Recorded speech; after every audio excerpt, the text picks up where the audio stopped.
إن الحمد لله نحمده ونستعينه ونستغفره ونعوذ بالله من شرور أنفسنا ومن سيئات أعمالنا من يهد الله فلا مضل له ومن يضلل فلا هادي له أشهد أن لا إله إلا الله وحده لا شريك له وأشهد أن محمدا عبده ورسوله أما بعد فإن خير الحديث كتاب الله وخير الهدي هدي محمد صلى الله عليه وآله وسلم وشر الأمور محدثاتها وكل محدثة بدعة وكل بدعة ضلالة أما بعد فأعوذ بالله السميع العليم من الشيطان الرجيم من همزه ونفخه ونفثه بسم الله الرحمن الرحيم ألا إن أولياء الله لا خوف عليهم ولا هم يحزنون الذين آمنوا وكانوا يتقون لهم البشرى في الحياة الدنيا وفي الآخرة لا تبديل لكلمات الله ذلك هو الفوز العظيم رب اشرح لي صدري ويسر لي أمري واحلل عقدة من لساني يفقهوا قولي رب زدني علما سبحان ربك رب العزة عما يصفون وسلام على المرسلين والحمد لله رب العالمين. حضرات،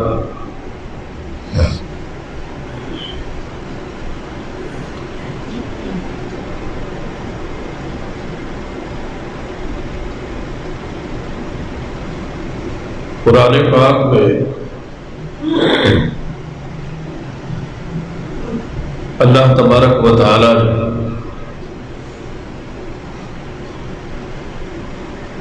پہلی قوموں کا ذکر کیا.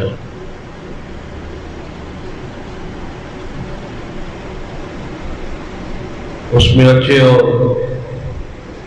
تابعدار فرمانبردار صالحین کا ذکر بھی ہے اور برے بندوں کا ذکر بھی ہے. جہاں موسیٰ علیہ السلام کے واقعات کا تذکرہ ہوا وہاں فرعون کا کفر اور نافرمانی کا ذکر بھی ہوا. قرآن پاک میں جہاں سیدنا ابراہیم علیہ السلام کا ذکر ہے وہاں ان سے مقابلہ کرنے والے اس دور کے برے حاکم نمرود کا ذکر بھی موجود ہے. دو طرح کے واقعات ان قرآن میں، اچھے لوگوں کے بھی اور برے لوگوں کے. احادیث کی طرف آئے تو نبی رحمت صلی اللہ علیہ وسلم نے احادیث کے ذریعے وحی کے ذریعے اپنے سے پہلے گزرنے والے، آپ کے دور سے پہلے گزرنے والے لوگوں، اچھے لوگوں کا ذکر بھی کیا اور برے لوگوں کا ذکر بھی کیا. اس کا معنی یہ ہوا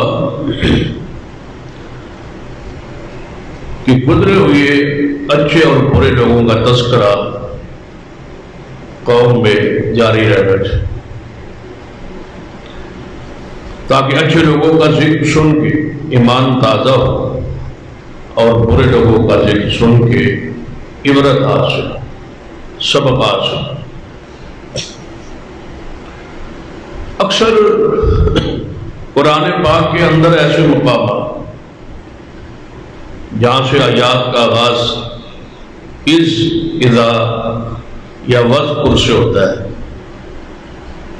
وذکر فی الکتاب ابراہیم، وذکر فی الکتاب مریم،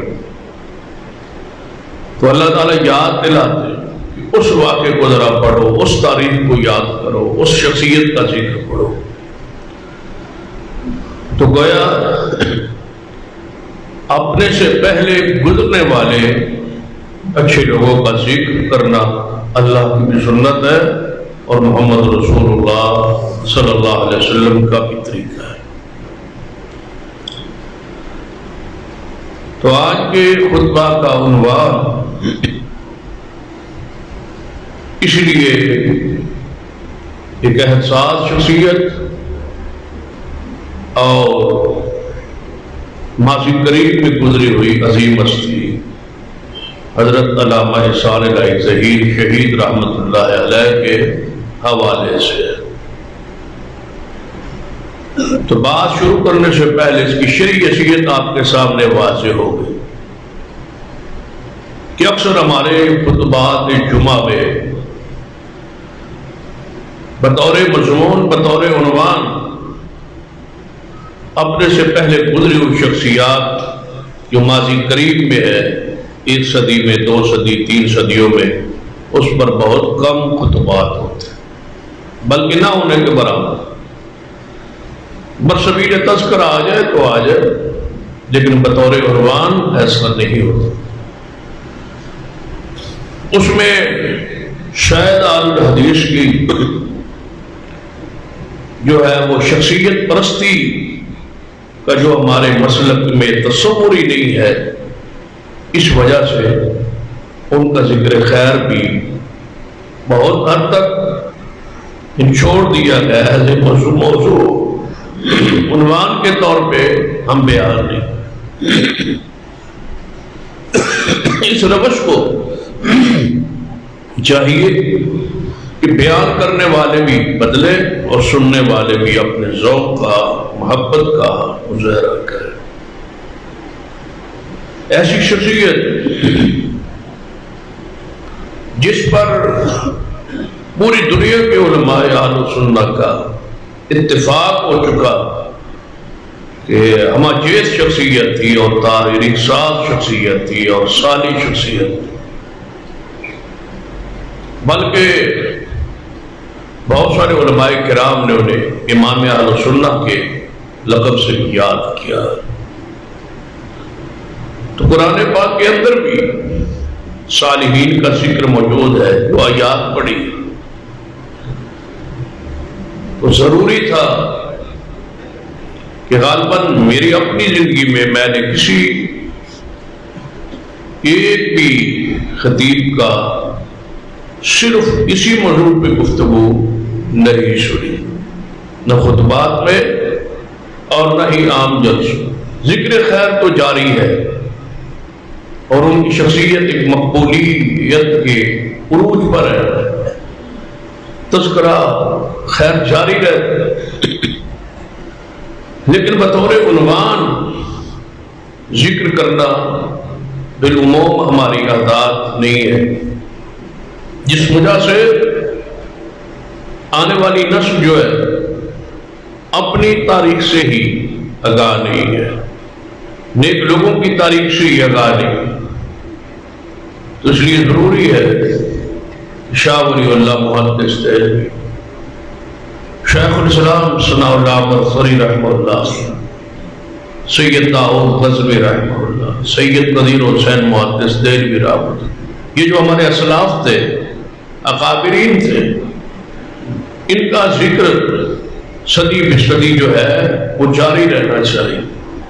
سال میں کوئی نہ کوئی ایسے موضوعات ایسے ضرور آنے چاہیے جن کا تعلق ان شخصیات کے ساتھ کہ ہم تک جو دین پہنچانے والے، اس سے پیچھے ایک لڑی موجود ہے، صحابہ کرام کی تابعین نظام کی اور تبع تابعین کی، فقہاء کی، علماء کی، ان کا ذکر ہم سٹیجوں پہ کریں تو معیوب نہیں سمجھا جاتا، بلکہ ان کا ذکر خیر جاری رہتا ہے۔ یعنی شاید ماضی قریب میں علماء کرام کے احوال، تاریخ اور خدمات پر موضوعات کو بیان کرنا ہم عجوبہ سمجھیں، تو اس لیے ضروری ہے کہ یہ عجوبہ نہ رہے بلکہ لوگوں میں اس کا ذکر خیر جاری ہے۔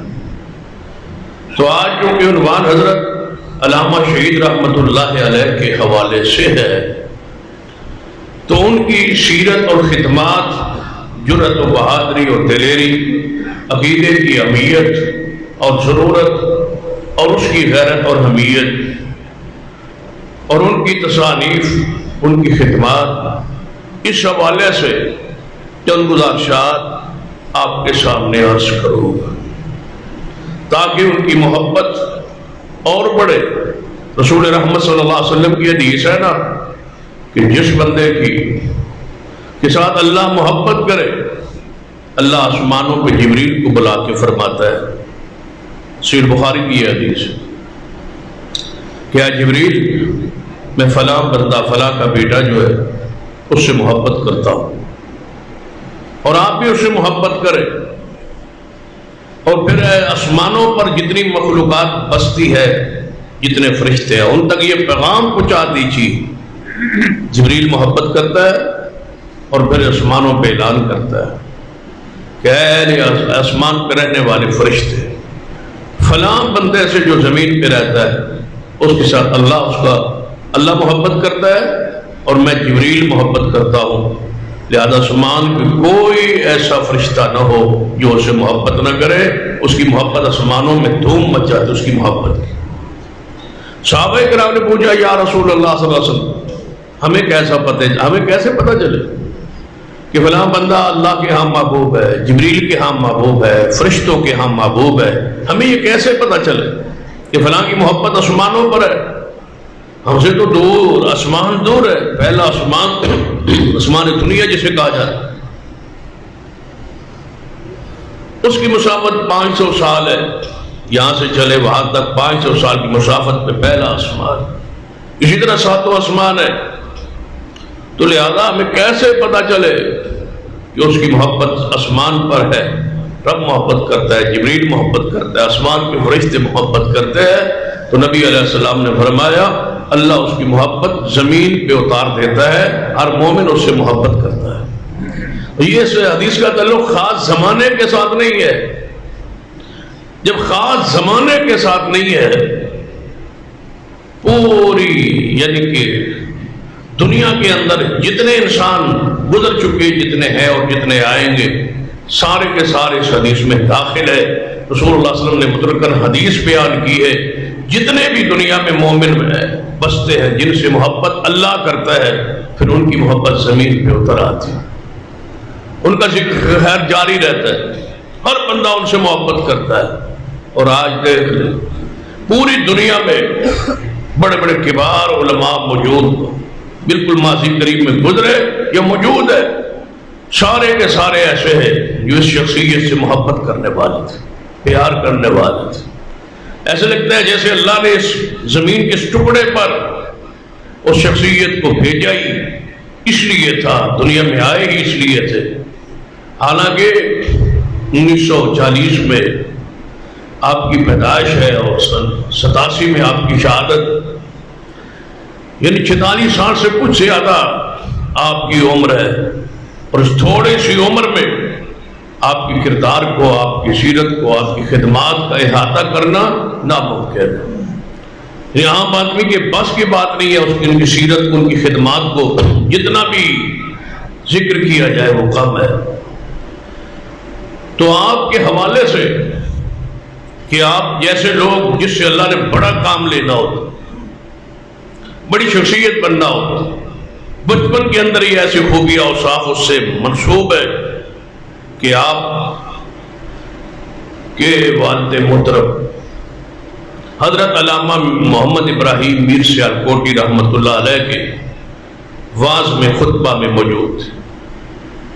علامہ میر سیالکوٹی رحمۃ اللہ علیہ درس مدارس اور مساجد اور علماء کی، قراء کرام کی اور حفاظ کی اہمیت شان بیان کر رہے تھے، تو ان کے والد محترم کہتے ہیں کہ وہ خطاب اس قدر پر تاثیر تھا کہ میں نے دل ہی میں تہیہ کر لیا تھا کہ جب مجھے اللہ بیٹا دے گا تو میں اس کو دین کا عالم بناؤں. یہ تہیہ کر لیا تھا، یہ ارادہ تھا میرا، اور یقین میں نے وعدہ کر لیا تھا، اس خطاب سے متاثر ہو. اور پھر اللہ نے سب سے پہلے اور بڑا بیٹا دیا، تو نام بھی اسی مناسبت سے رکھا، کیونکہ آپ کے والد محترم اپنے باپ کی اکیلی اولاد تھے، تو گھر میں جب بچوں کی تعداد زیادہ نہ ہو تو ایک عجیب سا ماحول ہوتا ہے. تو فرماتے ہیں جب مجھے اللہ نے بیٹا بخشا تو وہی ارادہ ذہن میں چھایا ہوا تھا، تو میں نے اس کا نام اسی مناسبت سے احسان الہی رکھا کہ یہ ہمارے خاندان پر کس کا احسان ہے؟ اللہ. توحید سے لبریز نام کا انتخاب دیکھ لیجیے. احسان الہی ہے، اللہ کا احسان ہے مجھ پر جس نے یہ بیٹا بخشا. اور پھر 9 سال کی عمر وہ پہنچے تو پہلے مصلح قرآن سنانے کے لیے آ گئے تھے. 9 سال کی عمر میں قرآن پاک حفظ کر لیا تھا. اور یہ سعادت، اس کے بارے میں بھی قرآن پاک کی جو میں نے آیت پڑھی، اصل میں کچھ چیزیں مجھے وضاحت کرنا پڑتی ہے مسلک عقیدے کی بنیاد پر،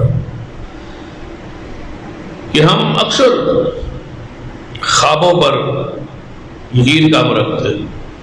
یہ ہمارا مسلک ہے ہمارا کہ خواب کو ہم شرعی حجت نہیں سمجھتے. خواب ہمارے لیے جو ہے دین یا کی سنت کی حیثیت نہیں رکھتی. صرف ایک ہستی ہے جن کی خواب وہی ہوتی ہے، دین ہوتا ہے، شریعت ہوتی ہے، حجت ہوتی ہے، اور اسی طرح اس پر ایمان لانا ضروری ہوتا ہے جیسے قرآن پر ایمان ہے اور وہ محمد مصطفیٰ صلی اللہ علیہ وسلم کا خواب ہے. یہ رسول اللہ صلی اللہ علیہ وسلم کا خاص ہے. آپ کے بعد خواب آج تک ہے اور قیامت تک رہے گا. آتے ہیں خواب، اچھے بھی آتے ہیں، برے بھی آتے ہیں. تو اچھے جو خواب ہوتے ہیں اس پر ہمارا ایمان عقیدہ پہلے توجہ فرما لیں، سن لیں کہ قرآن پاک کی یہ جو آیت ہے جو میں نے خطبہ مسنونہ میں پڑھی ہے، ذرا اس آیت پہ غور کریں. الا ان اولیاء اللہ، الا ان اولیاء اللہ لا خوف علیہم ولا هم يحزنون الذين آمنوا وكانوا يتقون لهم البشرى في الحياة الدنيا وفي الآخرة لا تبديل لكلمات الله ذلك هو الفوز العظيم. الا ان اولیاء اللہ، خبردار جو اللہ کے ولی، اللہ کے دوست ہے، لا خوف علیہم ولا هم یحزنون، ان پر کوئی غم نہیں ہوگا، نہ کوئی خوف ہوگا، نہ خطرہ ہوگا، نہ غمگین ہوں گے. الذین آمنوا وکانوا یتقون، کون ہے اولیاء اللہ، کون ہے اللہ کے ولی؟ الا ان اولیاء اللہ لا خوف علیہم ولا هم یحزنون الذین آمنوا وکانوا یتقون، وہ لوگ ہیں ولی جو ہے ایمان والے ہیں اور متقی ہیں، پرہیزگار ہیں. ان کے لیے انعام کیا ہے؟ لہم البشریٰ فی الحیات الدنیا وفی الآخرہ، ان کے لیے خوشخبریاں ہیں، بشارتیں ہیں، دنیا کی زندگی میں بھی اور آخرت میں. دنیا کی زندگی بھی ان کے لیے بشارت ہے اور آخرت میں. دنیا کی بشارت کیا ہے؟ لہم البشریٰ فی الحیات الدنیا وفی الآخرہ، اولیاء اللہ کے لیے دنیا میں بھی بشارتیں ہیں اور آخرت میں بھی ان کے لیے بشارت. آخرت کی بشارت تو سمجھ آ گئی، حساب و کتاب آسان ہوگا، دائیں ہاتھ میں عمل نامہ ملے گا، پل صراط سے گزرنے میں آسانی ہوگی، جنت کا داخلہ نصیب ہوگا. اس کے علاوہ کوئی آخرت کی بشارت ہے؟ یہی بشارت ہے آخرت کی. لیکن قرآن کہتے ہیں لہم البشریٰ فی الحیات الدنیا، دنیا کی زندگی میں بشارتیں. تو دنیا کی زندگی کی بشارتیں پر صحیح البخاری میں حدیث ہے، سرور کائنات محمد رسول اللہ صلی اللہ علیہ وسلم نے ارشاد فرمایا، نبوت میرے بعد ختم ہے، میرے بعد کوئی نبی نہیں آئے گا، لیکن بشارتیں قائم رہیں گی. کیسی واضح حدیث ہے؟ لہم البشریٰ فی الحیات الدنیا اس آیت مبارکہ کی کس قدر واضح تفسیر ہو رہی ہے. رسول اللہ کیا فرماتے ہیں کہ میرے بعد نبوت ختم ہے، کوئی نبی نہیں آئے گا، لیکن میرے بعد بشارتیں جاری رہیں گی. کچھ لوگوں کو میں بشارتیں دیتا تھا، کیونکہ انا ارسلناک شاہدا و مبشرا، کہ اللہ نے مجھے بشارتیں دینے والا بنا کے بھیجا تھا. میں بشارتیں دیتا تھا کہ ابو بکر جنت میں جائیں گے، عمر جنت میں جائیں گے، عثمان جنت میں جائیں گے، علی جنت میں جائیں گے. جنت کے یہ حقائق ہیں، مرسلات کی یہ حقائق ہیں، اللہ کے نامات کی یہ صورتیں ہیں. یہ ساری چیزیں میں نے بیان کر دی اللہ کی وحی سے، میں نے بشارتیں دے دی. لیکن میرے بعد کوئی نبی نہیں آئے گا نئی بشارت دینے کے لیے، نئی خبر دینے کے لیے، کیونکہ وحی کا سلسلہ ختم ہو چکا ہے. لیکن میرے بعد بشارتیں جاری رہیں گی. نبی نہیں آئے گا، وہی نہیں ہوگی، لیکن مبشرات جاری رہیں گی. صحابہ نے پوچھا یا رسول اللہ صلی اللہ علیہ وسلم من مبشرات، وہ مبشرات کیا ہیں پھر، وہ بشارتیں کیا ہیں پھر؟ فرمایا الرؤیا الصالحہ، اللہ کسی کو اچھا خواب دکھا دے گا یا اس کے بارے میں کسی اور کو اچھا خواب دکھا دے گا. یہ بشارتیں ہیں. لہذا یہ ذہن میں رکھے کہ غیر نبی کی خواب حجت نہیں ہوتی، دلیل نہیں ہوتی، سند نہیں ہوتی، دین نہیں ہوتی. لیکن اچھی خواب کو انکار کرنا، ٹھکرانا، اس کو اللہ کی طرف سے بشارت سمجھتے ہیں کہ اللہ کی طرف سے کوئی رحمت ہے، کوئی انعام ہے، کوئی بشارت ہے، اللہ نے کوئی خوشخبری دے دی، اچھا خواب ہے. لیکن یہ نہیں ہے کہ اس خواب کی بنیاد پر کوئی دین یا شریعت یا کوئی عمل ثابت کیا جائے.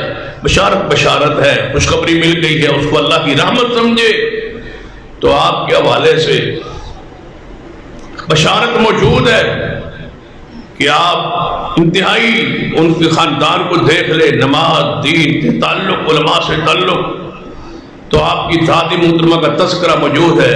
فرماتی ہے میں نے خواب میں اپنے کمرے میں ایک بلب دیکھا جس سے مسلسل روشنی بڑھ رہی ہے.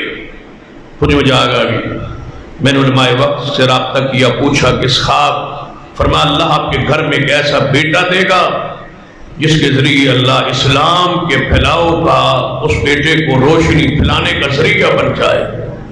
فرمایا تو اس دن سے مجھے یقین ہو گیا تھا کہ اللہ مجھے ایسا پوتا بخشے گا جس کے ذریعے اللہ اسلام کا کام لے گا، دین کا کام لے گا.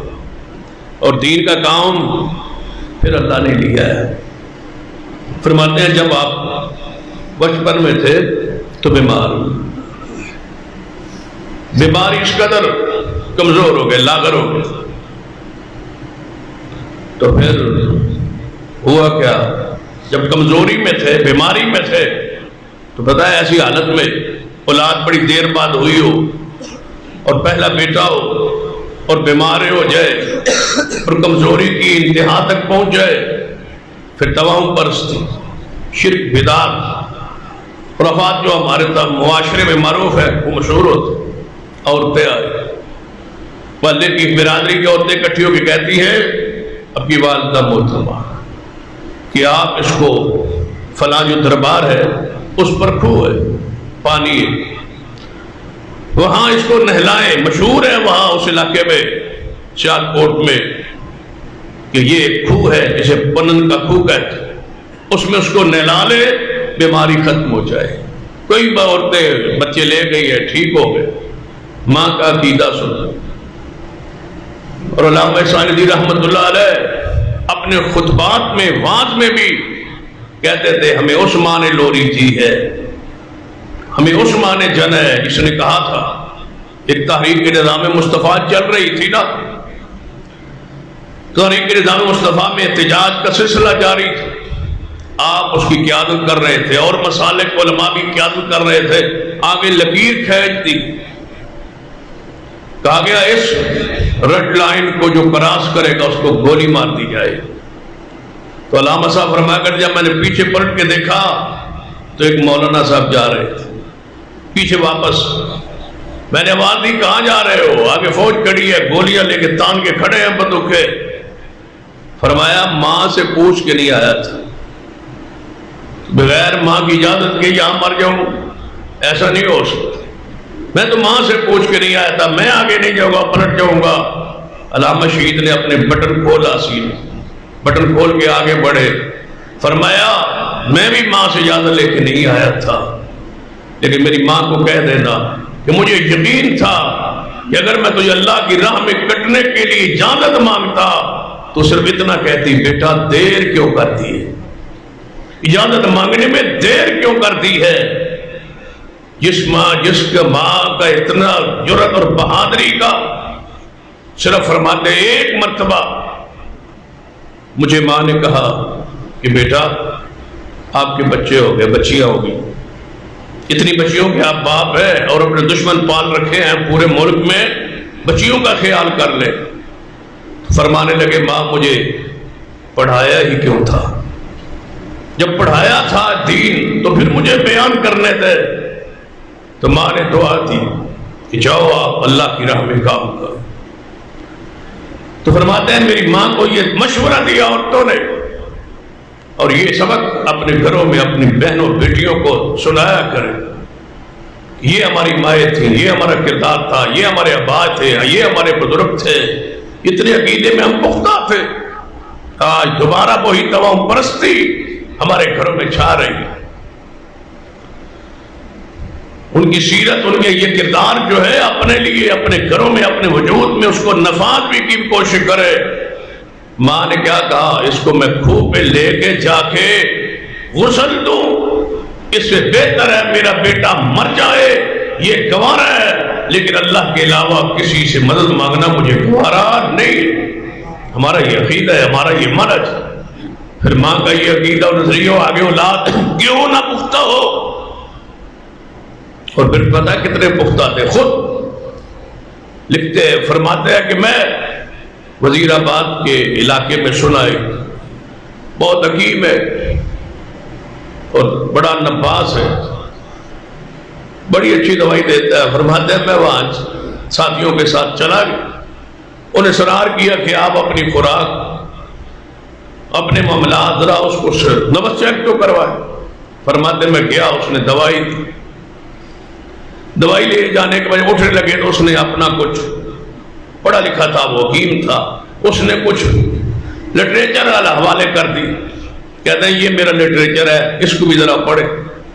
بعض ڈاکٹرز، بعض حکیم، بعض لوگ ایسے ہوتے ہیں جو اپنے مذہب کی، اپنے عقیدے کی، اپنے معاملات کی تبلیغ کرتے ہیں خاموش طریقے سے۔ جس طرح بہت سارے لوگ ہیں جو ربوہ میں جاتے ہیں مرزائیوں کے پاس علاج کے، مرزائیوں کا اسپتال ہے، وہاں علاج کے لیے بہت سارے لوگ جاتے ہیں، یہاں سے بھی جاتے ہیں۔ ہماری جماعت کے بھی کچھ لوگ ہیں جو علاج کروا کے آئے،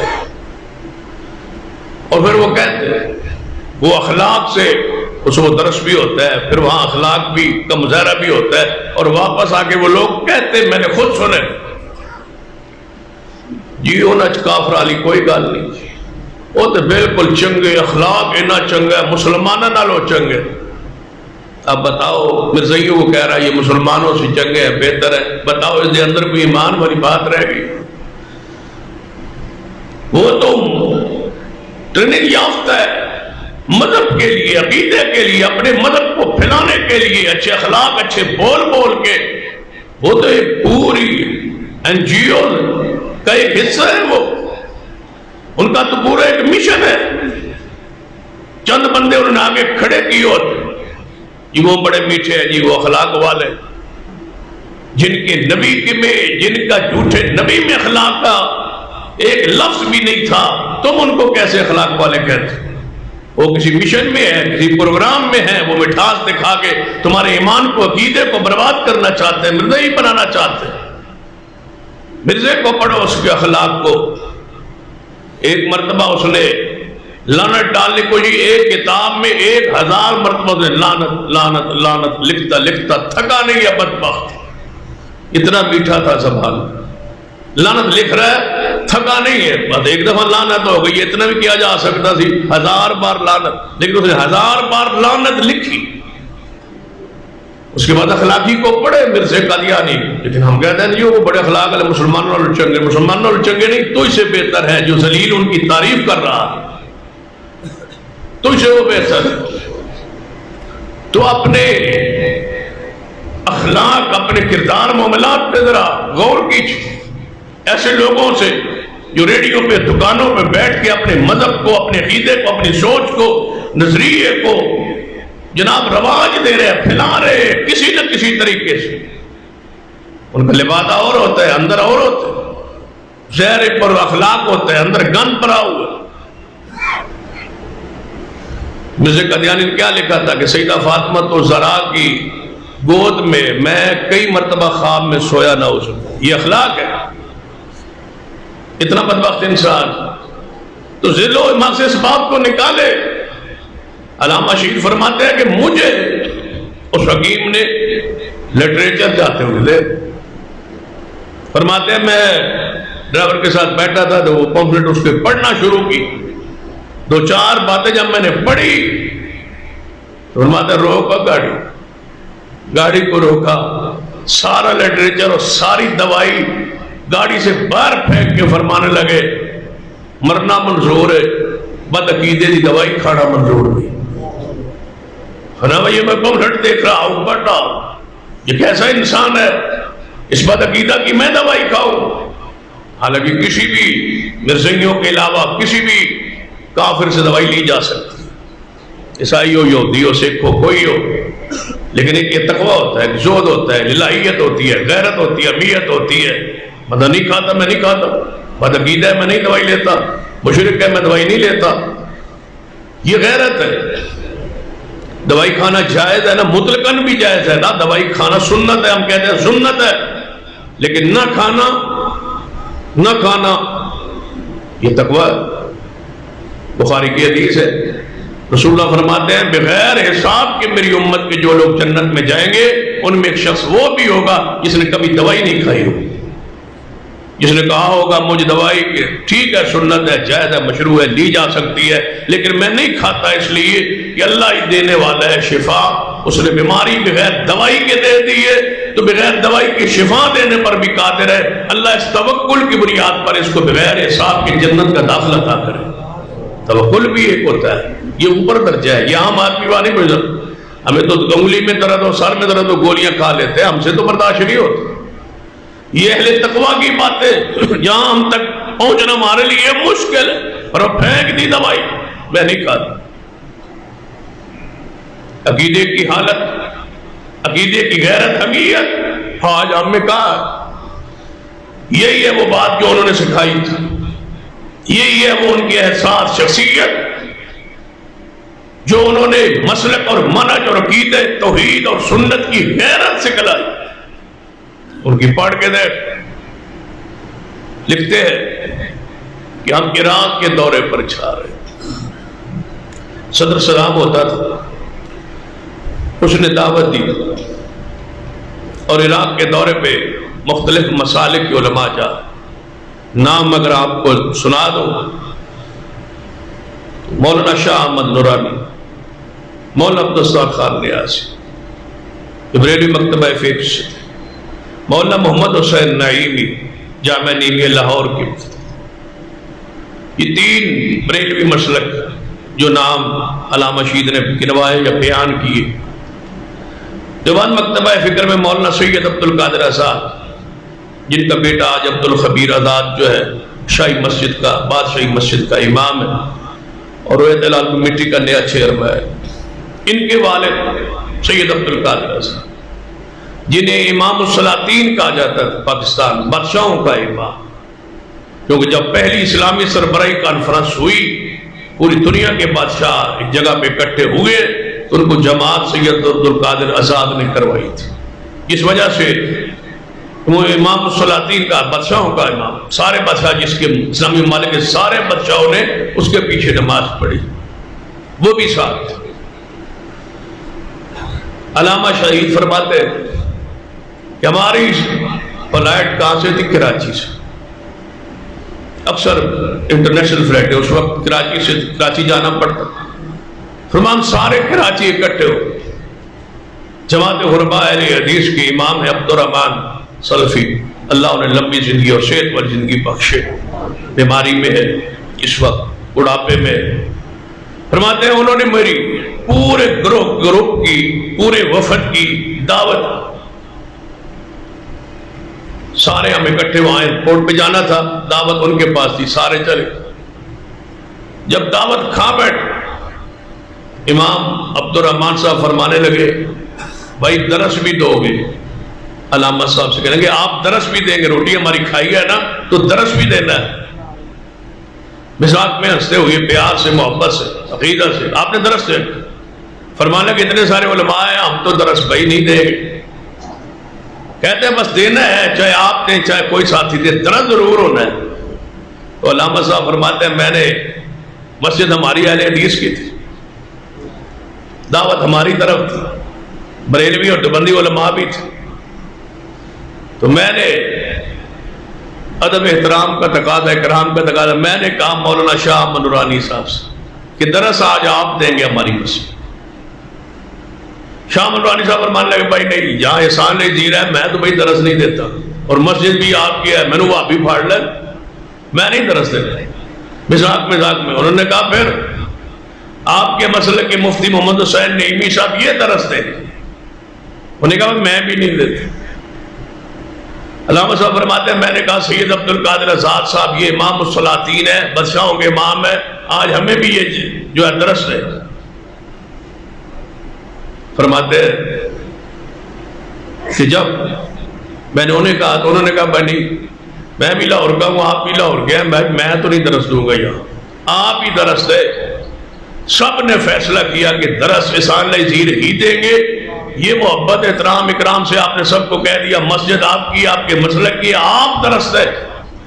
علامہ صاحب فرماتے ہیں پھر میں مسلک بیان کروں گا.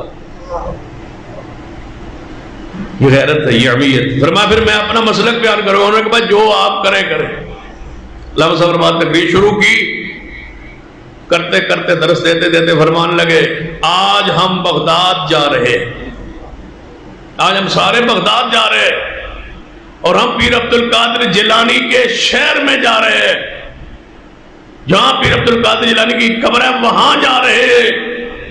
یہ سارے مہمان ہیں اور جا رہے ہیں عراق کے دورے پر، بغداد کی دعوت پر، صدام کی دعوت پر ہم جا رہے ہیں. آج بغداد کے شہر میں جا رہے ہیں، اس پیر کے شہر میں جا رہے ہیں جس نے ان کو گمراہ لکھا ہے. ان کو نورانی صاحب، نیازی صاحب، نعیمی صاحب فرمایا ان کو گمراہ لکھا ہے. یہ بیچارے میرے ساتھ جا رہے ہیں اس پیر کے شہر میں جس نے ان کو گمراہ لکھا ہے. فرمانے لگے پھر کم از کم پیر مجھے بنا لیتے، میں کچھ تمہارا خیال ہی رکھ لیتا. تمہارے پیر نے تو تمہارا خیال نہیں رکھا، 11ویں ان کی دیتے ہو نا، تو انہیں تو گمراہ لکھا ہے. جب تقریر ختم ہوئی آگے بڑی پیاری بات، کتاب ختم ہوا تو چاہے کہیں اور کی تھی، وہ بیرا سے تعلق رکھتے تھے. حاجی سعید کراچی ریشم والے مشہور تھے، تعلق ان کا سرگودا بیرا سے تھا. وہاں ہی جا گئے، کراچی میں البیس ہوئے، بہت بڑے تاجر تھے، چاہے ان کے پاس تھے. فرماتے ہیں وہاں میں جب پہنچا سارا وفد، تو جب وہاں چائے پی لی تو مولانا عبداللہ ناصر رحمانی صاحب اٹھے اور فرمان لگے ہمارے مہمان علامہ صاحب ہیں، سارے مسالک علماء ہیں، ہمیں کوئی نصیحت کر، ہمیں کوئی نصیحت فرما دے. علامہ صاحب فرماتے ہیں رحمانی صاحب بس نصیحت ہو گئی ہے، ایک ہی نصیحت میری یاد رکھنا، کبھی تقریر نہ کرنا جس میں مسلک اہل حدیث کا بیان نہ ہو. یہ علامہ شہید کی غیرت امیت دیکھ. ہمارا تو چھوٹا سا منصب، دکان، تجارت، کاروبار، معاملات کو چل پڑے، ہم تو نام نہیں لیتے توحید کا، سنت کا، شریعت کا، کہ گاہک خراب نہ ہو جائے، پتہ نہ چل جائے یہ دکان کس کی ہے. علامہ احسان کو پڑھے، ایسے جب سے انہیں پڑھنا شروع کیا تو عجیب قسم کے خیالات، ان سے محبت عقیدت کا اضافہ ہو. فرماتے ہیں میں نے خطبہ دی، مینار پاکستان پہ عید کا خطبہ دیتے تھے، آج سن کے بیٹھے تھے. فرمایا وہاں خطبہ تھا، میرا پہلا خطبہ جب تھا وہاں، اس سے پہلے سید داؤد غزنوی رحمۃ اللہ علیہ دیتے تھے. لوگوں نے کہا بڑا سیاسی ماحول ہے، داؤد غزنوی رحمۃ اللہ کا خطبہ معروف تھا، بڑا اجتماع ہوتا تھا. آج یہ نوجوان آئے ہیں تو کسی اور بڑے کو، تجربہ کار بزرگ کو خطبہ دینا چاہیے تھا اہل حدیثوں کو. علامہ شہید چونکہ ان کی مسجد کے وارث تھے، خطیب تھے، ان کی مسجد ان کی موت کے بعد فرمایا میرا حق ہے خطبہ، آپ پریشان کیوں ہوتے ہیں؟ بڑے بڑے وفود ہیں سیاسی کہ وہاں خطبہ جو ہے کوئی منجا ہوا پرانا بزرگ دے۔ علامہ شہید نے خطبہ دیا، آغا شورش کشمیری وہ بیٹھے تھے، خطبہ نام ہے خطابت میں برصغیر پہ شورش کشمیری، وہ خطبے کے اندر موجود تھے۔ جب خطبہ ختم ہوا، عید کی نماز ہوئی، مکمل ہوئی، خطبہ ختم ہوا، شورش کشمیری اٹھے اور جا کے سینے سے لگا کے کہا احسان مجھے برصغیر کا بڑا خطیب کہا جاتا ہے، لیکن اگر آج کے بعد تو کوئی بھی تقریر نہ کرے، تیری ایک ہی تقریر نے تجھے برصغیر کے بڑے خطیبوں میں شامل کر دیا۔ اور پھر ساتھ کہا، علامہ شہید لکھتے ہیں ایک دفعہ میرے پاس آ گیا آغا شورش، اور آگے نا مجھے تھپکی دیتے ہوئے کہا ایک نصیحت کرنے آیا ہو، اور یہ بات آپ کے سننے والی ہے اور پلے باندھنے والی ہے۔ شورش کشمیری ہے، نام ہے خطابت میں، شعلہ بیانی میں، شعلہ نوائی میں، تاریخی اہمیت، شخصیت ہے، جن کے خطاب کو سننے کے لیے لوگ لاکھوں میں اکٹھے ہوتے تھے۔ وہ علامہ شہید کے گھر میں تشریف لائے اور فرمانے لگے، علامہ احسان صاحب ایک بات کہنے آیا ہوں، صرف ایک بات۔ وہ بات سنے، فرمایا تم بڑے لیڈر ہو گئے ہو، سیاسی عہدہ مقام حیثیت ہے تمہاری، تمہاری بات سنی جاتی ہے، تم شعلہ نوائی میں مجھ سے آگے بڑھ گئے ہو، بڑے مقام ہے تمہارا، لیکن ایک نصیحت کرنے آیا ہو۔ فرمایا وہ نصیحت کون سی ہے؟ فرمایا ہن رفع یدین اور آمین دے چکر چو نکل آؤ۔ یہ جو رفع یدین آمین کرتے ہو نا، چھوٹے چھوٹے مسئلے بیان کرتے ہو سٹیجوں پہ، اس سے نکلو، چھوڑو، یہ چھوٹے مولویوں کے مسئلے ہیں، یہ عامی آدمی جو واحد خطیب ہے نچلے درجے کی، یہ ان کے کام ہے۔ آپ سیاست میں، خطابت میں آپ ایک مقام ہے، لہذا آپ رفع یدین آمین کے مسئلے چھوڑو۔ جواب سنیے، علامہ شہید فرماتے ہیں شورش میں نے حاجی ظہور الہی آپ کے والد کا نام ہے، فرمانے لگے مجھے حاجی ظہور الہی کی گھٹی ہے، رفع یدین والے مسئلے نہیں چھوڑ سکتا، یہ نہیں چھوڑ سکتا، یہ بیان ہوتے رہیں گے اور میں بیان کرتا رہوں۔ علامہ شہید ایک ایسی عظیم شخصیت، مشل کی اہمیت، غیرت، توحید کی اہمیت، سنت کی اہمیت۔ بہت سارے لوگ میرے خطبے کے بعد یہ بھی ہو سکتا ہے کچھ لوگ کہے بس سنت سے توحید سے اتنا پیار تھا تو داڑھی پوری نہیں تھی، چھوٹی سے داڑھی کتراتے تھے، اور جب ان سے کہا جاتا کہ علامہ صاحب یہ داڑھی، تو فرمایا کرتے تھے میری کمی ہے، میری سستی ہے، مجھ سے کمی ہوگی، دعا کریں اللہ مجھے توفیق دے دے۔ یہ کہتے کہتے جب شہادت 23 مارچ 87 کو یہ دھماکہ ہوا، اس سے پہلے اس بات کا خود ان کا بیٹا ابتسام گواہ ہے، فرماتے ہیں کہ بابا کی داڑھی اور شیو کرنے کے لیے، سیٹ کرنے کے لیے، داڑھی تراج خراج کرنے کے لیے حجام گھر آتا تھا، تو گھر آیا تو داڑھی کی سیٹنگ کرا رہے، ساتھ کرا رہے، کہہ رہے ہیں بیٹا ابتسام سن لو، یہ آخری ہے، آج کے بعد میں نے رسول اللہ کی سنت کو نہیں کٹوانا۔ یعنی دنیا سے گئے تو اس حالت میں کہ اس گناہ سے بھی توبہ کرنی تھی۔ ان کا بیٹا ابتسام نے ایک بڑی پیاری بات کہی، باتیں ہیں کہ ہم ایک فورم پہ اکٹھے تھے، بہت سارے، احسان نذیر رحمۃ اللہ علیہ کے حوالے سے کوئی پروگرام کرنا تھا کسی حال میں، مشورہ ہو، تو فرماتے ہیں کہ ایک بہت بڑے سکالر نے مجھے دیکھ کے کہا یار تیرا پت بڑی سیٹنگ کراندہ سی، تو ایویں داڑھی بڑھائی، آپ ہی سیٹنگ کروا لے۔ تو فرمانے لگے ہم باپ کی بات نہیں مانتے، ہم رسول اللہ کی بات مانتے ہیں۔ کہنے لگے یار ایک تو تسی بھابی پیون بھی نہیں جے چھڑ دے۔ فرمانے لگے باپ سے محبت جتنی میں کرتا ہوں شاید ملک میں کوئی نہ کرتا ہو اپنے باپ سے، جہاں ادب کرتا ہو احترام، لیکن سن لے جب رسول اللہ کی بات آ جائے تو پھر کسی کے قول عمل کی کوئی حیثیت نہیں ہے۔ علامہ شہید رحمت اللہ علیہ حضرت تصانیف کی ان کی کتب کی روشنی میں دیکھی، آج لوگ کتابیں لکھتے پھر کتابیں لکھ کے بھی اندر جتنی بھی سخت ہو نا، باہر نام اتنا پیارا رکھتے ہیں ہر بندہ پڑھ لے پریشان ہو ڈر نہ جائے، اوپر نام ایسا رکھیں گے میٹھے میٹھے، اندر جو بھی ہو باہر نام ایسا ہو۔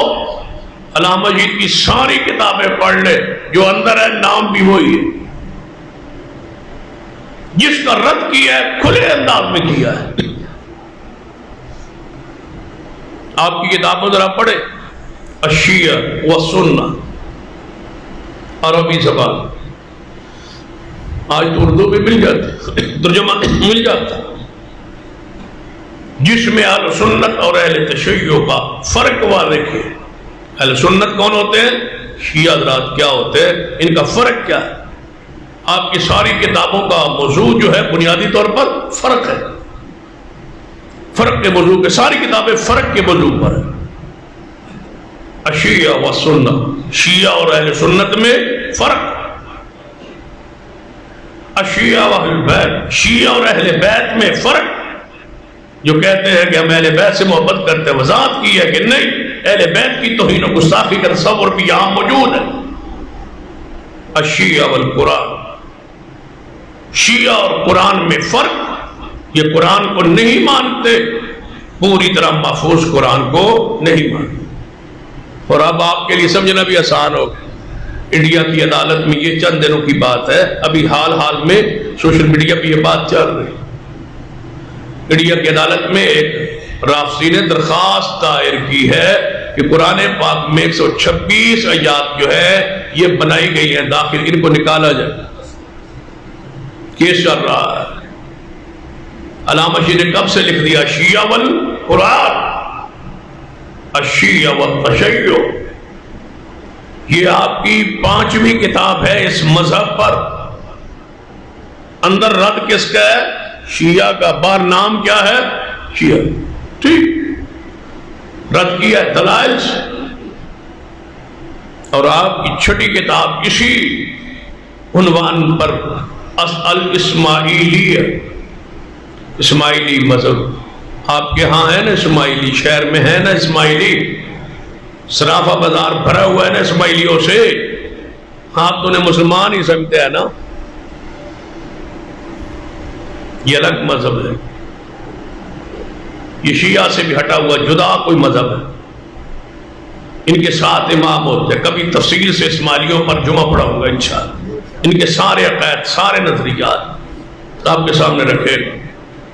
میرے خیال میں آج تک سرگودا میں کسی خطیب نے اسماعیلیوں پر ایک لفظ بھی کبھی نہیں کہا، جمعہ نہیں پڑھا ہے، تاروں بھی نہیں کرایا کہ یہ ہیں کیا، بھلا ان کا عقائد کیا ہے، نظریات کیا ہے، یہ چاہتے کیا ہے، ان کے کہاں کا ادارے اور کیا ہے، یہ تفصیل انشاءاللہ کبھی قریب میں ہی بیان کروں گا۔ اس وجہ الاسماعیلیہ کرا تھا، الاسماعیلیہ کے نام سے کیا ہے۔ اور جب یہ کتاب چھپنے لگی تو پتہ ہے کہاں پتہ لگ گیا؟ پرنس آغا خان جو اسماعیلیوں کا سربراہ ہے، جو امام ہے ان کا، اسے اطلاع ہوئی پیرس میں کہ ہمارے خلاف پاکستان میں عربی زبان میں عیسیٰ اللہ سعید کتاب لکھ رہا۔ پھر کیا ہوا؟ اور میرا گمان ہے، یقین سے تو نہیں کہہ سکتا کیونکہ اس پر دلیل نہیں، گمان یہ ہے، میرا ذاتی خیال یہ ہے کہ علامہ کو شہید کرنے والا گروہ بھی یہی ہے۔ اسماعیلیہ خونخوار ایک تنظیم ہے، کوئی معمولی نہیں ہے۔ یہ لوگ ظاہر میں آپ کو میٹھے میٹھے نظر آتے ہیں، ہر بندہ تو پھر تحریکی نہیں ہوتی، علامہ شہید فرماتے ہیں میں کراچی میں تھا،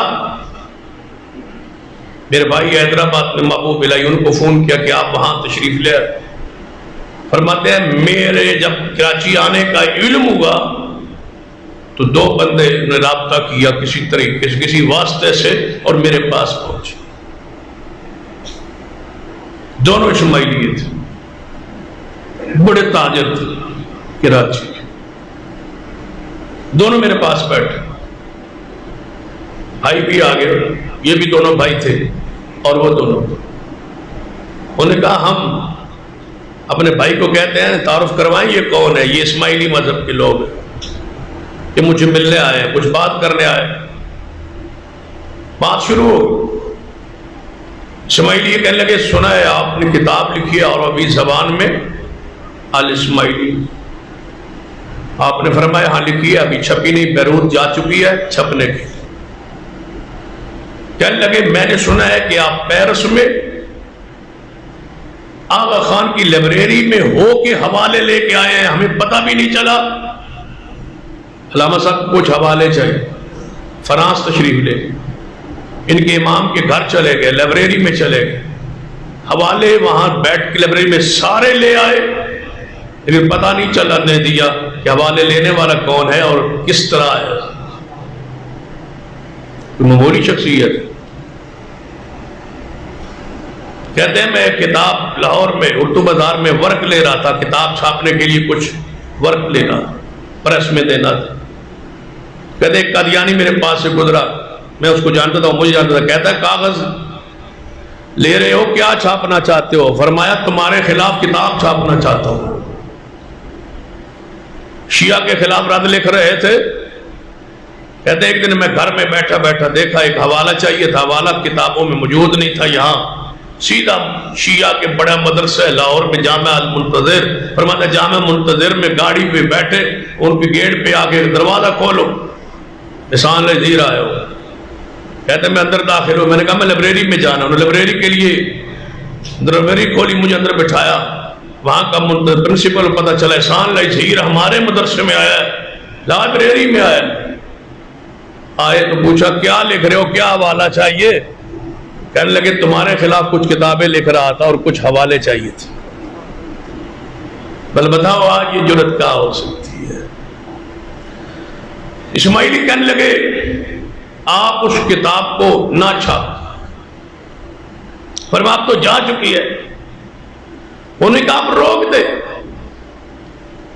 پرنس آغا خان آپ سے ملنا چاہتے، ملاقات چاہتے، فرانس کی آپ کو دعوت دینے آئے، آپ وہاں گیا کہ لائبریری سے ہو آئے، انہیں پتہ چلا ہے۔ فرماتے ہیں مجھے حسرت تھی ملاقات کی، وہ ملنا چاہتے ہیں، فرانس کا ویزا ہمارے پاس ہے، ہم آپ کو لے جانا چاہتے ہیں، انہیں ملانا چاہتے ہیں، اور کتاب سے درخواست ہے کہ روک دے آپ اور فرمائیں کیا چاہیے، فرمائیں کیا چاہیے۔ اسماعیلی ہوں، آغا خانی ہوں، اور آغا خان امام نے خود بھیجا ہو، پھر پیسے کتنے ہوں؟ فرمایا کیا چاہیے؟ فرمایا اٹھ جاؤ میرے پاس سے، تم ایک کتاب کہتے ہو، میں آپ کے مذہب پر دوسری کتاب بھی لکھنے والا ہوں، ایسا نہیں ہو سکتا۔ انہوں نے کہا اس کا انجام اچھا نہیں ہوگا۔ فرمایا انجام میرے رب کے اختیار۔ دفعہ بھائیوں نے گھیر لیا تھا اور رو رہے تھے بھائی کہ ہمیں ایک وزیر نے کہا کہ اپنے بھائی کو بچا لو، اس کے حالات اچھے معلوم نہیں ہوتے، اس نے ساری دنیا کو اپنا دشمن بنا لیا ہے۔ تو بھائیوں نے کٹ کر کے علامہ شہید کو سمجھانا چاہا، فرمایا یار بندہ ٹرک کے نیچے بھی آ کے تو مر جاتا ہے نا، مرنا ہی ہے نا، تو اور کیا چاہیے کہ اللہ کی راہ میں شہادت نصیب ہو جائے۔ البہائیہ مذہب کون سا ہے؟ میرے اور آپ کے علم میں ہی نہیں ہے، تمہارے علم میں کیا ہوگا، میرے بھی علم میں نہیں ہے۔ البہائیہ مذہب کیا ہے؟ عربی میں علامہ شہید کے اس مذہب پر کتاب ہے۔ البابیہ مذہب کیا ہے؟ یہ شیعوں کی مختلف روپ ہے، ہر ایک روپ پر، ہر ایک مذہب پر جتنے وہ پھیلے ہوئے ہیں، کئی ناموں کے ساتھ علامہ شہید نے رد کیا۔ ان کا فرقہ الغرابیہ ہے، ان کا فرقہ سمتیہ ہے، اور کئی فرقے ایسے ہیں جو ان کے اندر چھپے ہوئے ہیں، سب کے ایک ایک باب میں رد کی علامہ شہید، عجیب حیثیت۔ پھر بریلوی مذہب کے بارے میں وضاحت کرنا چاہیے تو عربی میں کتاب لکھی، نام کیا لکھا، کہیں لکھ سکتے تھے، کوئی نام دے سکتے تھے، نہیں دیا کوئی اور نام، ایک ہی نام لکھا، البریلویہ، اور پھر پابندی لگی، پابندی لگی۔ شہباز شریف صاحب آج کل جیل میں، اس وقت یہ باہر ہوتے تھے، انہوں نے وزیر اعلیٰ سارے مولوی اکٹھے ہو کے ان کے پاس گئے بریلویوں کے کہ یہ علامہ سائل نذیر جو ہے نا، اس نے ہمارے خلاف کتاب لکھی۔ شہباز شریف نے پتا کیا کہا، کہنے لگا تم اس کا جواب لکھو، میں تمہیں حلوہ کھواؤں گا، لکھو نا جواب۔ حلوے کی پیشکش کے باوجود جواب نہیں لکھ پاتے، پابندی لگ۔ نواز شریف اس وقت وزیر اعلیٰ تھا، جب ان کتاب پر پابندی لگی نا تو کیا کہا تھا تقریر میں، اور اس تقریر میں میں خود موجود تھا۔ علامہ شہید رحمۃ اللہ علیہ فرمانے لگے تم نے پابندی لگائی ہے نا نواز شریف صاحب، تم نے پابندی لگائی ہے نا، اور لگوا لو، تمہاری پابندی کے بعد میں نے اس کے 6 ایڈیشن چھاپے ہیں، تمہارا حکم میرے جوتے کی نوک پر نہیں رہتا، میں لکھوں گا، جواب دوں گا اور چھاپوں گا، ایک نہیں میں نے 6 ایڈیشن چھاپ چکا ہوں تیری پابندی کے آرڈر کے بعد، جاؤ جو کرنا ہے کر لو۔ یہ ابیت، یہ غیرت آج کہاں نظر آتی؟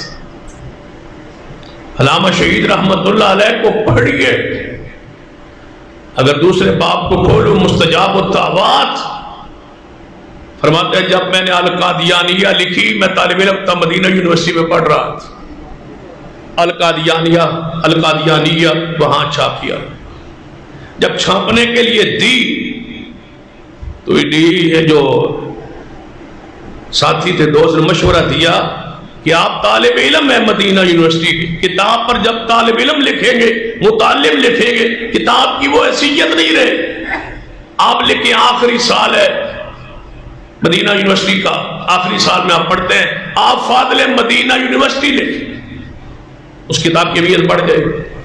اسی کا عالم ہے، طالب علم لکھیں گے تو طالب علم کی بات کی حیثیت۔ تو فرمانے لگے میں جب طالب علم ہوں تو فاضل کیسے لکھ سکتا ہوں، میں فاضل نہیں لکھ سکتا۔ فرمایا استاد جی سے اجازت لے لے، مفتی اعظم سعودی عرب عبداللہ ابن عباس رحمۃ اللہ، وہ چانسلر ہے مدینہ یونیورسٹی کے، ان سے اجازت لے لے کہ مجھے چند مہینے پہلے فاضل مدینہ یونیورسٹی لکھنے دیں یا یہ کتاب روک لیں۔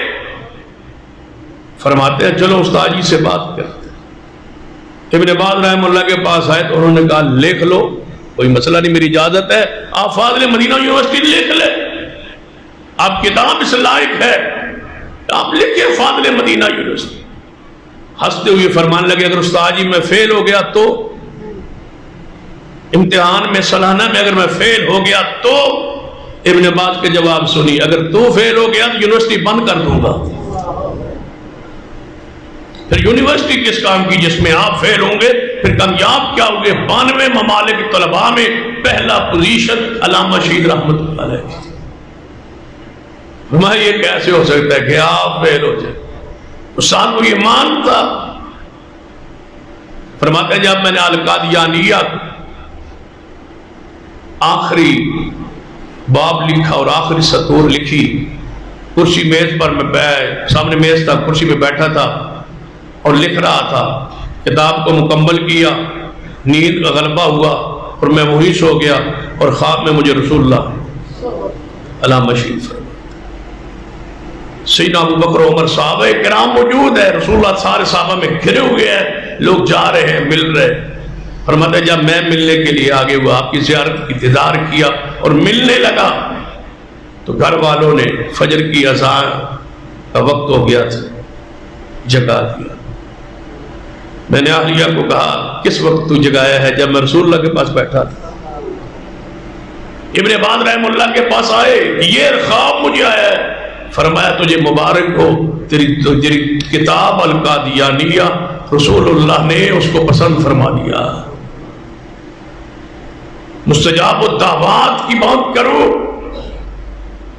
فرماتے ہیں ہسپتال میں تھا، پتھری تشخیص ہوئی مدینہ میں، کل آپ کا آپریشن ہو۔ آپریشن کے لیے اسپتال میں داخل ہوا۔ کہتے ہیں عصر کے بعد جب اسپتال میں چھٹی ہوئی، وہاں سے چند ساتھیوں سے ملاقات کر کے نکلا، چوری چھپے نکلا اسپتال سے، یہاں سے ٹیکسی لی، سیدھا بیت اللہ میں احرام باندھا۔ رات فرماتے عمرہ کیا، دعا کی یا اللہ تو آپریشن کے بغیر شفا نہیں دے سکتی۔ فرماتے صبح واپس پلٹا، اسپتال میں آ کے لیٹا تو ڈاکٹروں نے، اللہ نے میری پتھری کو ایسے ہی زائل کر دیا بغیر آپریشن۔ مستجاب الدعوات کی بات کرو تو ملتان کے ایک جلسے میں حکومت نے پابندی لگائی کہ آپ یہاں تقریر نہیں کر سکتے۔ ڈی سی کو فون کیا، کل میں آ رہا ہوں، تقریر آپ کے دروازے پر ہوگی انشاءاللہ۔ پھر پہنچ، قریب ہی ایک مدرسہ تھا، بڑا معروف نام ہے ان کا، پچھلے دنوں وزیر بھی ہو رہے، سب آتے تھے، سید آتے تھے، ان کے باپ کا مدرسہ تھا۔ انہوں نے لاؤڈ سپیکر لگا دیا حکومت کے انور، یہاں شور کرے تاکہ بات سمجھنا ہے۔ علامہ شہید برسے اور فرمایا مولوی صاحب سن لو، قیامت کو آج ختم نبوت کا جلسہ ہے نا، تم نے شور برپا کرنے کی لاؤڈ سپیکر لگا لیا ہے، تم بھی آنا قیامت والے دن اور میں بھی آؤں۔ تم کہنا کہ میں حکمرانوں کے بوٹ پالش کر کے آیا، اور میں کہوں گا یا اللہ شہادت کی چادر میں اپنے وجود کو لپیٹ کے آیا ہوں۔ پھر اللہ نے شہادت بخشی ہے، جو جملہ تھا وہ جملہ پورا ہوا۔ مستجاب الدعوات تھے اور کمال کے تھے۔ آخری جو بات شہادت کے حوالے سے، سعودی عرب شہادت کے بعد زخمی ہونے کے بعد جانا، ہاں آج بھی کوئی بندہ، میں کہا کرتا ہوں عام دوستوں میں بیٹھ گئے، اس دور میں کوئی بندہ سعودی عرب علاج کے لیے نہیں جاتا۔ علاج کے لیے سعودی عرب گئے، علاج کے لیے نہیں گئے، بقیع میں دفن ہونے کے لیے اللہ لے گیا ہے۔ آج بھی لوگ یا دبئی جاتے ہیں یا امریکہ جاتے ہیں یا لندن جاتے ہیں علاج کے لیے، سعودی عرب کون جاتا ہے علاج کے لیے؟ پھر اس دور میں آج سے 34 سال پہلے شافات نے جہاز بھیجا، زخمی ہوئے۔ اور ایک بات جو میں پہلے بھی، شاہ فیصل جو بادشاہ تھے سعودی عرب، آپ جیل میں تھے، جہاں جیل سے رہائی ملی، باہر بھائی آئے، انہوں نے کہا یہ شاہ فیصل کا خط آیا۔ شاہ فیصل کا خط پڑھا لکھا تھا، احسان تم ہماری یونیورسٹی کے بہترین لائق ترین شاگرد ہو، تمہاری کتاب القادیانیہ فلاں ملک میں گئی ہے، اور وہاں کے لاکھوں نے، کئی بہت سارے افراد نے، خاندانوں نے، جن کی تعداد لاکھوں میں پہنچ چکی ہے، قادیانیت کو چھوڑ دیا ہے، اسلام کو قبول کر لیا ہے، اور میری طرف سے آفر ہے کہ آپ اس کے 6 لاکھ نسخے چھپوا کر ہمیں بھیجیں تاکہ ہم پوری دنیا میں تقسیم کریں۔ علامہ شہید کی کتابیں آج بھی سعودی عرب کی یونیورسٹیوں میں شامل نصاب۔ عربوں کو کیا پتا تھا کہ شیعہ اور ایران کے عزائم کیا ہے؟ یہ علامہ شہید نے بتایا۔ صدام کیا جانتا تھا کہ ایران کے عزائم کیا ہے؟ علامہ شہید نے بتلایا۔ عالمی پوری عہد کے، اس عہد کے، اس دور کے جتنے فتن تھے، پوری طرح کا ہر باطل فرقے اور رد پر ان کی کتابیں اور ان کا لٹریچر، ان کے خطبات موجود ہے۔ شافات رحمہ اللہ نے سپیشل جہاز بھیجا کہ علامہ شہید کے لیے آفر، عراق سے بھی جا رہا ہے، صدام نے بھیجا، سعودی عرب سے اسپیشل یاد آیا کہ آپ ادھر تشریف ایمبولینس ایئر ایمبولینس انہوں نے بھیجی کہ آپ جہاں تشریف علاج کے آپ ہوش میں تھے.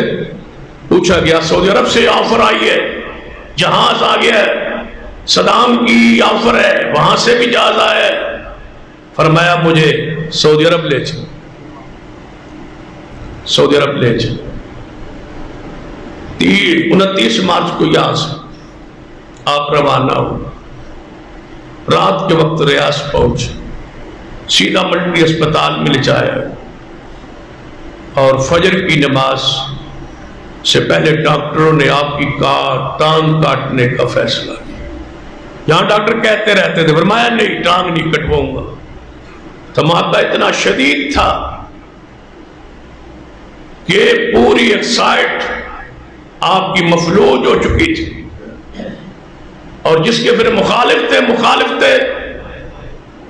ایک کرنل آیا ہسپتال میں, جنرل ضیاء الحق مرد مومن نے بھیجا گلدستہ پھولوں کا لے کے. بتلایا گیا ضیاء الحق کی طرف سے نمائندہ کرنل آیا اور وہ ملنا چاہتا. کہا آنے دو. جب آیا تو پھولوں کا گلدستہ اس نے پیش کیا. علامہ شہید نے پکڑا اور ساتھ والے کو کہا اس کو باہر پھینک دو, اور کرنل سے کہا ضیاء الحق کو کہہ دینا قیامت والے دن باتیں ہوگی. تمہیں جو کیا اچھا نہیں کیا, فیصلے قیامت والے دن ہوں گے. میں گلدستے پھولوں کے نہیں لیا کرتا. بے نظیر آ گئی. ہسپتال پیغام بھیجا میں بیمار پرسی کے لیے آنا چاہتی ہوں اندر. جواب آیا وہابیوں کا بیٹا ہوں, غیر محرم عورت کے اندر آنے کی کیا ضرورت ہے. وہیں سے آپ کی بیمار پرسی ہوگی, اندر آنے کی کیا ضرورت ہے. نہیں میرے یہ جرأت, یہ حمیت, یہ غیرت. وہاں پہنچے, ٹانگ کو کاٹ دیا. فجر کی اذانیں ہو رہی تھی کہ جام شہادت نوش. فوت ہونے کے بعد, شہادت کے رتبے پر فیض ہونے کے بعد پوچھا گیا ان کے بھائی ڈاکٹر فضل اللہ حافظ اللہ سے کہ کیا کرنا ہے. جہاد اسی طرح واپس میت کو لے کے لاہور جانے کے لیے تیار ہے, یہاں ریاض میں دفن کرنا چاہو تو تمہاری مرضی ہے. ڈاکٹر فضل اللہ صاحب نے اپنی ماں کو فون, علامہ شہید کی ماں پاکستان میں تھی, کہ ماں فون کیا موت کی اطلاع دینے. وہ پہلی گھر کہہ چکی تھی مجھے خواب میں ایسا منظر ہے, احسان لذیذ ملا ہے. کہتا ہے ایک میری ٹانگ سیالکوٹ میں ہے اور دوسری ٹانگ مدینے میں ہے. ماں کیا کروں. کہتی ہے مجھے جاگ آ گئی اور کہتی ہے لگتا ہے میرا بیٹا شہید ہو گیا. ادھر سے فون آیا. جب ڈاکٹر فضل اللہ صاحب نے فون کیا آپ کے برادر محترم نے, صرف اتنی بات کی ماں سے بات کروا دے. جب ماں نے ریسیور کو ہاتھ میں لیا فرمایا لگتا ہے میرا بیٹا شہید ہو گیا. فرمایا ہاں شہید ہو. فرمایا حکومت کہتی ہے پاکستان لایا جائے یا ریاض میں دفن کیا جائے. فرمایا میرا بیٹا مدینے سے محبت کرنے والا تھا, اس کو مدینے میں بقیع میں دفن کر دیا. یہاں سے پھر جہاز پورے خاندان کو لے کے وہاں پہنچے, اور یہ سعودی تاریخ کا انوکھا واقعہ. شاہ عبداللہ ریاض میں مرا ہے, وہی فوت ہوا ہے, وہی دفن ہوا ہے. جہاں فوت ہوتا ہے وہی دفن ہوتا ہے, بادشاہ کیوں نہ ہو. یہ اکیلا نامہ ہے جس کی میت پوری سعودی تاریخ میں پہلی مرتبہ جہاز پہ اٹھائی گئی ریاض سے رسول اللہ کے قبرستان میں دفن کرنے کے لیے. وہاں جنازہ پڑا. ریاض مدینہ میں جنازہ لایا گیا, اعلان ہوا میڈیا پر کہ علامہ احسان علی ظہیر امام اہل سنہ شہید ہو گئے, ان کا جنازہ دوبارہ مسجد نبوی میں ہوگا. دنیا ایسے آ رہی تھی جیسے کوئی اجتماع ہو. جنازہ مغرب کے وقت مدینہ طیبہ میں پہنچے. امام مدینہ نے جنازہ پڑھایا, اور جب جنازہ پڑھایا پھر کندھا دیا میت. لوگوں نے کہا امام صاحب آج تک آپ جنازہ پڑھا کے کبھی رکے نہیں, کندھا کیوں دیا ہے؟ فرمایا اس لیے کہ ہم سارے یتیم ہو گئے. یہ ایک عالم نہیں, یہ امام اہل سنہ تھا. یہ پورے تاریخ ساز احساس شخصیت تھی. عرب کے جوان روتے تھے اور کہتے تھے ہم یتیم ہو گئے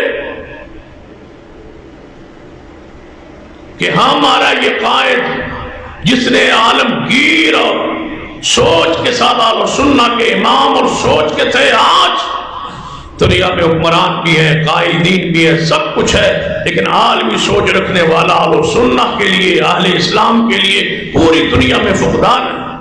ہر کوئی اپنے ملک اپنے ٹکڑے کے بارے میں سوچتا ہے.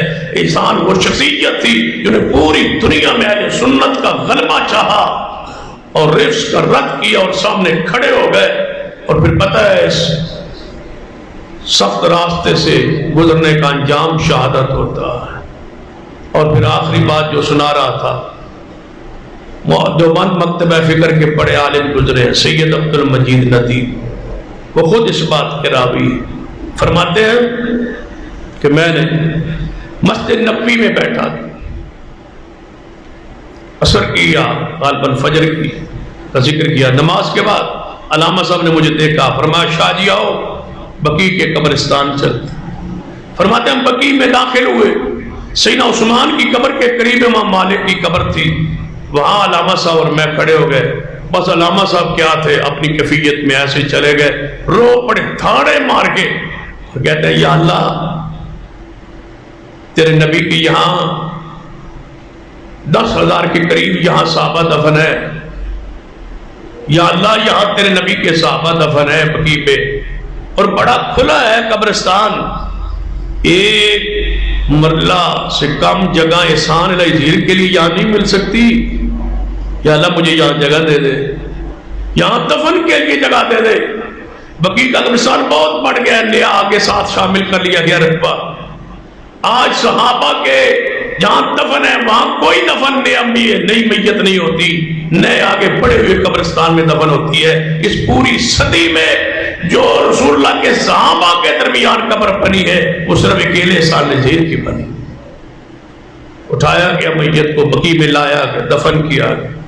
شاہ عبد المجید فرماتے ہیں جب میں اگلے سال گیا اور میں نے وہاں سے پوچھا شیوخ سے، جب قبر پہ گیا تو پھر مجھے علامہ یاد آئے کہ علامہ تو یہی کھڑا تھا، اسی جگہ پر ہم کھڑے تھے اور اسی جگہ پر تو دعا کر رہا تھا، یا اللہ جہاں چاہیے.